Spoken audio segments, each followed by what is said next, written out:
రాష్ట్ర వ్యాప్తంగా అన్న క్యాంటీన్లను పండుగ వాతావరణంలో ప్రారంభించారు. చిలకలూరిపేటలో మాజీ మంత్రి పత్తిపాటి పుల్లారావు అన్న క్యాంటీన్లను ప్రారంభించారు. నిరుపేదల ఆకలి తీర్చాలనే నాటి ఎన్టీఆర్ ఆశయాలను తెలుగుదేశం పార్టీ కొనసాగిస్తుందని, రాష్ట్రంలో ప్రభుత్వం ఏర్పడిన 100 రోజుల్లోనే 100 క్యాంటీన్లను ప్రారంభించడం గొప్ప విషయమన్నారు. 3 పూటల 15 రూపాయలతో పేదల కడుపు నింపుకునే అన్నా క్యాంటీన్ పథకాన్ని పేదలు సద్వినియోగం చేసుకోవాలని పత్తిపాటి పుల్లారావు కోరారు. పూర్తిగా పని చేసుకుని 300, 400, 500 రూపాయలు సంపాదించుకుంటే 15 రూపాయలతోటి 3 పూటల కడుపు నింపుకునేటువంటి పథకం ఈ అన్నా క్యాంటీన్. ఎందుకంటే ఈరోజు 90 నుంచి 100 రూపాయలు ఖర్చు అవుతుంది. 75 నుంచి 85 రూపాయలు దాతల సహకారం కానీ ప్రభుత్వం కానీ భరిస్తూ ఉంది.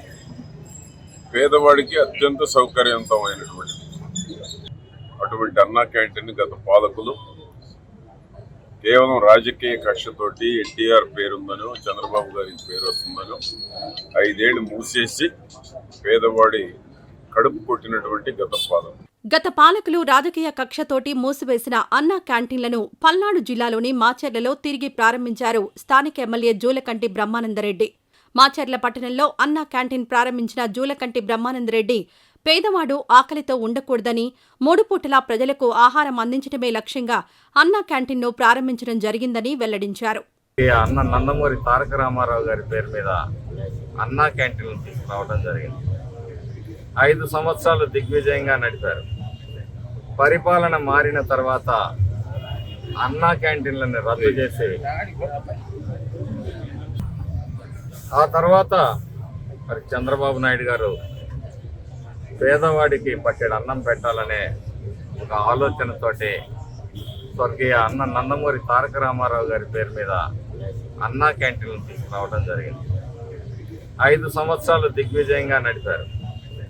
పరిపాలన మారిన తర్వాత అన్నా క్యాంటీన్లను రద్దు చేసి మరి నేను ప్రజలైతే ఆశించారు, ఒకవేళ పేరు మారుస్తారేమో కానీ వేరే పేరుతోటైనా పేద ప్రజలకి అన్నం వడ్డిస్తారేమోనని చెప్పేసి, అలాంటిది దుర్మార్గంగా ఏదైతే ఈ అన్నా క్యాంటీన్ మాచర్ల సెంటర్లో ఉందో దీన్ని గోడౌన్గా గందరగోళంగా 5 సంవత్సరాలు మూసేసిన విషయం మాచర్ల ప్రజలందరికీ కూడా వింటున్నారు.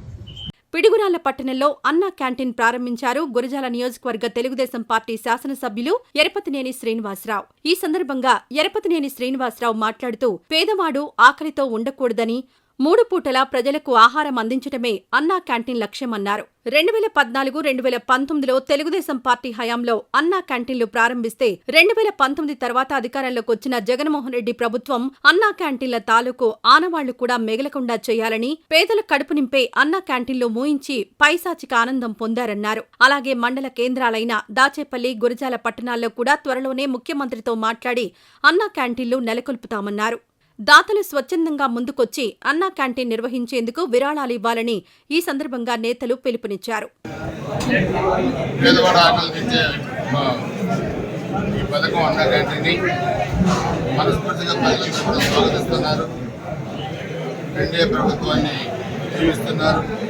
కాబట్టి ఇది మనస్ఫూర్తిగా కూడా ప్రజలందరూ కూడా గత 5 సంవత్సరాలు ఏం జరిగింది, ఇప్పుడు ఇలాంటి పథకాలు వచ్చి ప్రజలకు అందుబాటులో ఏ విధంగా ఉంటే ఒకసారి అర్థం చేసుకుంటున్నారు. ఇది ఇంకా మన నియోజకవర్గంలో రాజపల్లి, గురజాల కూడా అక్కడ కూడా ప్రారంభించడానికి కూడా ప్రయత్నాలు చేస్తా ఉన్నాం. త్వరలో అవి కూడా ముఖ్యమంత్రి గారితో మాట్లాడి ఆ 2 సెంటర్లు కూడా అన్నా క్యాంటీన్లు కూడా ప్రారంభిస్తాం. ఈ వీడియో నచ్చితే లైక్ చేయండి. అలాగే మా ఛానల్ ని ఫస్ట్ టైం కనుక చూస్తున్నట్టయితే ఇప్పుడే సబ్స్క్రైబ్ చేసుకుని పక్కనే ఉన్న గంట సింబల్ ని యాక్టివేట్ చేసుకోండి. అప్పుడే మేము పెట్టే ప్రతి వీడియో మీకు నోటిఫికేషన్ గా వస్తుంది. అలాగే ఈ వీడియో పూర్తిగా చూసినందుకు ధన్యవాదాలు.